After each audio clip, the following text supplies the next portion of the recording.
Today we are going to discuss about the fourth unit, quantum chemistry. Now see, what is quantum chemistry? Now quantum chemistry, it is nothing but the application of quantum mechanical principles and equations to the study of molecules. Means in quantum chemistry we are discussing about the molecular level study. Now see here, before coming towards the quantum chemistry, there are three persons, that is Newton's, Huygens and Maxwell's. Now these, according to these three different scientists, there are different theories. Now the first one is Newton's corpuscular theory of light. According to this theory, now Newton proposed that is light consists of minute fast moving elastic particles known as corpuscles, and the phenomenon like interference, diffraction, polarization, etc. could not be explained on the basis of this theory.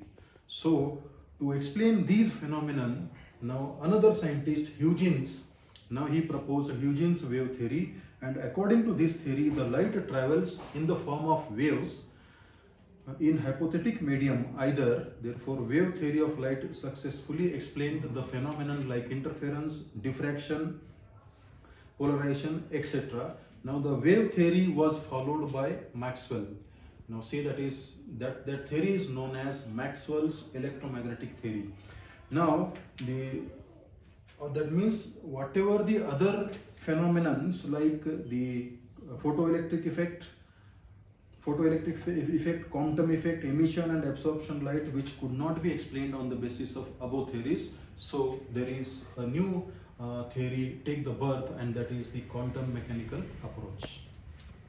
See, what is the quantum mechanical approach? Now see here, according to Planck, the energy of monochromatic wave with frequency gamma can only assume those values which are integral multiple of energy, that is h gamma. Therefore energy for the nth molecule En is equal to nh gamma. Now here n is the integer which is referring to the number of photons. Now thus energy of single photon of frequency is E is equal to h gamma. See, the first part in case of quantum chemistry is photoelectric effect. Now what is photoelectric effect? If you take a metal plate and if you just when a light of certain frequency strikes the surface of a metal, the electrons are ejected. Now means this phenomenon is known as photoelectric effect. Now, but how systematically we can define photoelectric effect?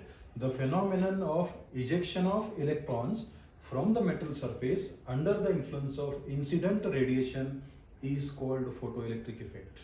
Now see, this is a metal plate, and when you incident the light on the metal plate, what happens? Electrons are ejected from the metal surface.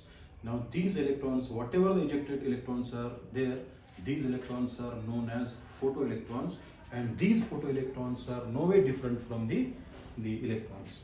Now see, this effect is only shown by few metals under the influence of visible light. Most of the metals exhibit this effect under the influence of more energetic ultraviolet light. Now cesium, which is an alkali metal, exhibits photoelectric effect under the influence of visible light. Now you may ask, why sir this cesium metal show the photoelectric effect? Now this is because it has the lowest ionization potential. Now this metal, that's why this metal is largely used in the photoelectric cells. Next is laws of photoelectric emission. Now there are two laws of photoelectric emission. The first one is first law of photoelectric emission. Now this law states that for light of any given frequency, the number of photoelectrons ejected is directly proportional to the intensity of incident light. Means what?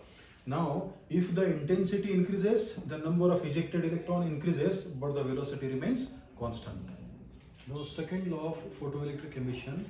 Now what this second law of photoelectric emission states here, for a given photosensitive material, there is a certain minimum frequency called threshold frequency, now below which the emission of photoelectrons stops completely, no matter how great the intensity of light.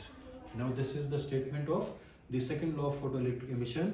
Now see here, that is in case of this second law, velocity of ejected electrons increases when increasing the frequency, provided frequency exceeds the threshold limit. Now see, these two definitions are very important as a quantum chemistry is concerned. Now this is, first one is a threshold frequency and the next term is work function. Now let us know how to define these two important terms. Now the first one, threshold frequency. Now what is threshold frequency? It is the minimum value of the frequency of the incident light below which no photoelectric effect is possible, however the large intensity may be. Now the second term is, that is also very important, that is work function. Now what is work function? How to define this? The part of energy of the incident photon that is used up in ejecting an electron from the surface is called work function, and whatever the rest part of the energy is used up in imparting kinetic energy to the liberated electron is Einstein's photoelectric equation. Now see here, now to discuss about the Einstein's photoelectric equation, Einstein used Planck's quantum theory of radiation to explain the photoelectric effect. Now when photons of energy H gamma is incident on the metal surface which is completely absorbed by the electron. Now the electron uses part of this energy to overcome the potential barrier, and that energy we can call it as work function, which is represented by the symbol capital W. Just now we have discussed the definition of work function. Now whatever the remaining energy of the electron which is carried, now that here the remaining energy, the energy which is carried by the electron, that energy we can call it as a kinetic energy. Now so by the law of conservation of energy, we can write the energy of photon is equal to work function plus kinetic energy of electron.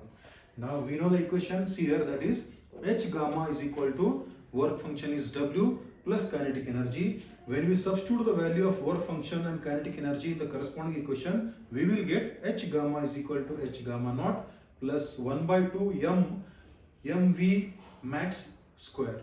Now this equation is known as Einstein's photoelectric equation. The next part is wave nature of an electron.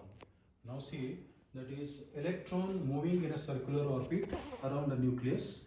Now this is electron is moving in a circular manner. Now which is associated with a wave train here.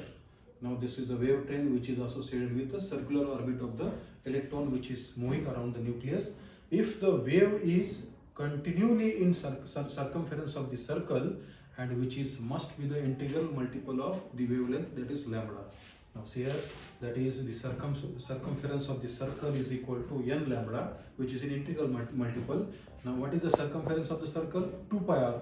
2 pi r is equal to n lambda, which is equal to nh by mv, and therefore this equation after simplification we will get mvr is equal to nh by 2 pi. The next part is de Broglie's hypothesis. According to de Broglie's hypothesis, electron has a dual character, both as a material particle and as a wave. Now he derived an expression for calculating wavelength lambda associated with the motion of the particle of mass m moving with velocity v. Now accordingly lambda is equal to h by mv. Now in this equation, what is h? H is a Planck's constant. Now to verify this, the Davison and Germer experimentally demonstrated the wave nature of electrons by subjecting them into diffraction, and these studies confirmed the de Broglie's idea of the matter waves. After discussing about de Broglie's hypothesis, the next one is de Broglie's equation. Now for your syllabus it is mentioned the derivation of de Broglie's equation. Now let us discuss about the derivations here. Now in case of the de Broglie's equation, according to Einstein's mass energy relation, energy associated by photon is equal to E is equal to m into c square. Now in this equation, what is m? Mass of electron, and c is the velocity of light. Now next one is according to Planck's equation, E is equal to h gamma. In this equation, h is Planck's constant and gamma is the frequency. Now see here, left hand side of equation 1 and equation 2 are same, so that we can equate these two equations. In equation 1 and 2, we will get m into c square is equal to h gamma, that is m into c square is equal to h into c divided by lambda. Therefore lambda, that is wavelength, is equal to hc divided by m into c square. Now lambda is equal to h divided by m into c. This is equation number 3.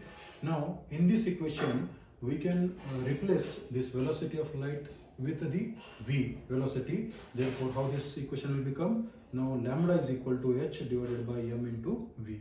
Therefore this final equation, and this is the final equation of de Broglie's equation. Now this is the last part of our quantum chemistry unit, is Davison-Germer experiment.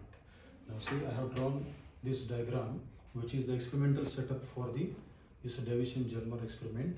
Now in this experiment, what is there? Now this is the filament. From this filament, by applying low tension battery, we can produce the electrons.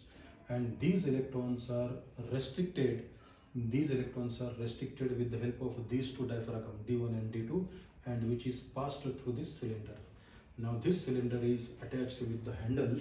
Therefore this cylinder will be rotated parallel along the incident of the light, and after that these electrons fall on the collector, which is this collector is associated with the circular scale, and that circular scale is joined with the galvanometer. Therefore here we can get the reflected electrons. See, in case of experimental procedure of Davison-Germer experiment, what happens? The normal incident.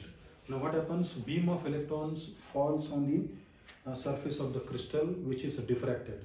Now whatever the diffracted angle, we will get the grating angle is produced.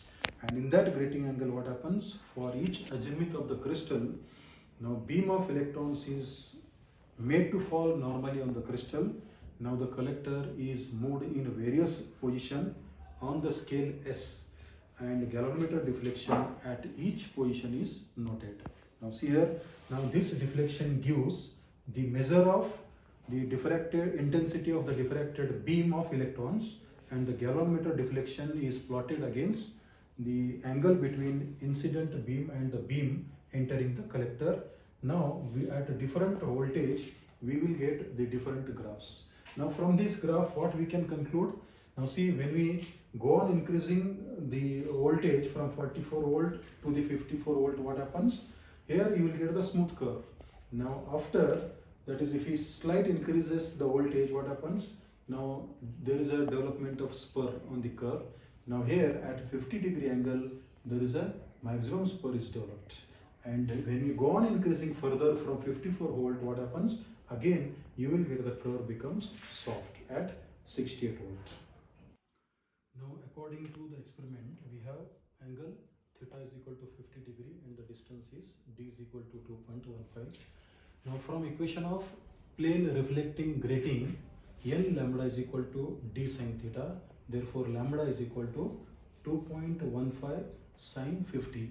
Therefore we will get lambda is equal to 1.65 angstrom. Now theoretical value, according to de Broglie's theory, the wavelength of 54 volt is given by, say theoretically, lambda is equal to 12.25 under square root divided by under square root 54 angstrom. Therefore we will get lambda is equal to 1.66 angstrom. Now if we just observe the theoretical and experiment value which are in close agreement. Now what this shows, the lambda value for the theoretical value and the experimental value which are in close agreement. Now this shows beam of electrons behaves like X-rays. Now that suffers diffraction at reflection surfaces and thus has a wave-like characteristics. This completes our quantum chemistry unit.